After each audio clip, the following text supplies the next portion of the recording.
Agrinov, une technopole dédiée à l'innovation agricole située à Nérac, dans le Lot-et-Garonne. Chaque année, depuis 2015, elle organise un concours « Innovation pour l'agriculture ».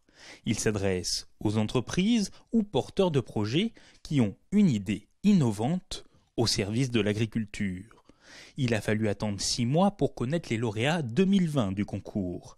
Habituellement, ils sont dévoilés à l'occasion du Salon de l'agriculture de Nouvelle-Aquitaine. Rencontre avec l'un d'entre eux, Thierry Escarré, dans la forêt de pins girondine. Il a imaginé un procédé de production de houblon en milieu forestier.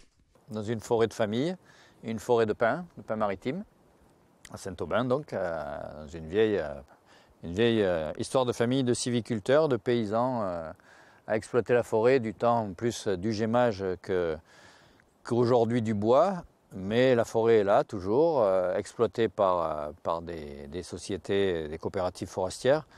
Et du coup, on essaye d'avoir des idées dans le coin.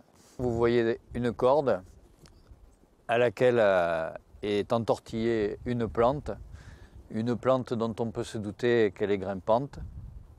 Une plante qu'on ne voit pas souvent dans la région, même si on peut dire qu'elle ressemble un petit peu à la vigne. Les feuilles peuvent ressembler à de la vigne et qu'elle a un mode de culture qui est assez proche de la vigne. Mais cette plante vient du nord de la France, de l'Est, vient de l'Alsace et on l'appelle le houblon. Sa compagne, alsacienne, lui a fait découvrir les traditionnelles houblonnières de l'Est de la France. Un réseau de câbles à 6 mètres de haut pour accueillir les lianes de houblon. Ce qui a tout de suite parlé à Thierry Escarré. C'est une idée plus qu'une innovation. Il n'y a pas de caractéristiques techniques très compliquées. Donc non, le pin sert de tuteur, le houblon naturellement grimpe le long de la corde et la parcelle, la façon dont la forêt est plantée, s'adapte bien à un mode de culture d'une houblonnière quasiment traditionnelle. Pour sa première année expérimentale, Thierry Escarré a planté 200 pieds de 18 variétés différentes, en motte ou en pot. Une culture en attente de certification bio, sans produit, seulement de la bouillie bordelaise et du compost. Oublié de la récolte, ce cône de houblon. Là, allez, la cueillette continue. Ah, ça fait plaisir de se rappeler. Donc voilà la lupuline, hein. Moi je la sens déjà. Hein. On va dire que la poudre d'or est cachée. Là voilà. Donc voilà la lupuline, une sorte de résine.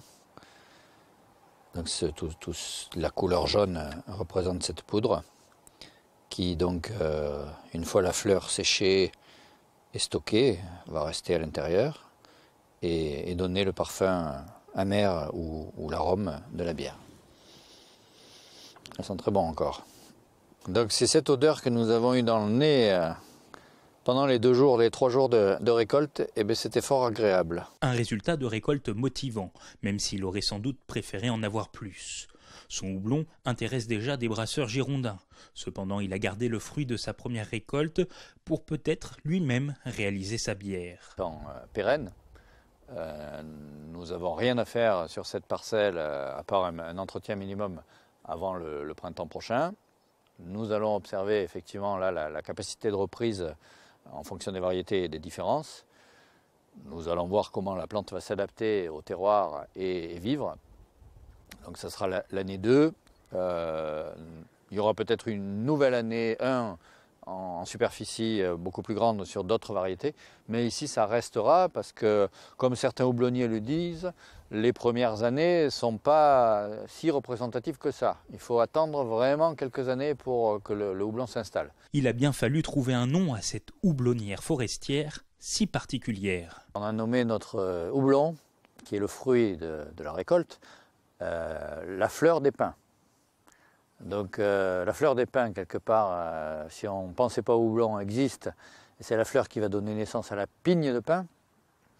Et d'ailleurs, à ce sujet, il y a une similarité entre la culture que nous prévoyons de déployer dans cette forêt de pin et la forêt elle-même, puisque le pin produit une pigne de pin que l'on appelle le cône, et le houblon produit une fleur de forme conique qui peut ressembler sur certains aspects à la pigne de pin, que l'on appelle le cône aussi.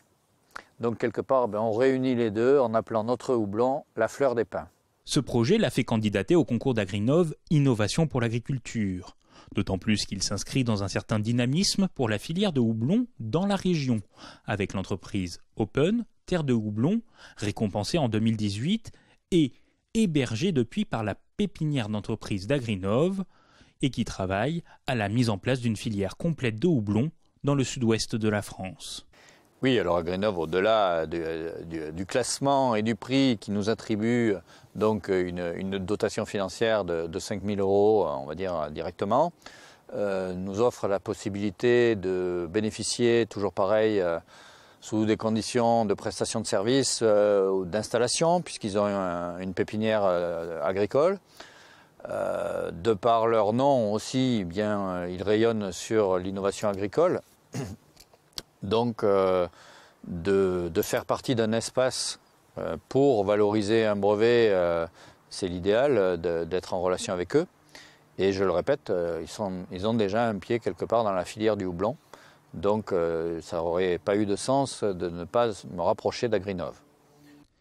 Agrinov est donc un levier pour ce projet innovant. Thierry Escarré et sa houblonnière forestière ne sont pas les seuls récompensés par le concours Innovation Agriculture. Le premier prix est attribué à Enoprotec, un système modulaire de protection physique de la vigne contre les intempéries, grêle, gel, ensoleillement important. Le deuxième est Meropi, petit robot terrestre autonome de surveillance et de diagnostic destiné aux grandes cultures. L'agriculture est innovante, Agrinov la récompense. N'hésitez pas à déposer votre candidature avant la fin du mois de mars prochain.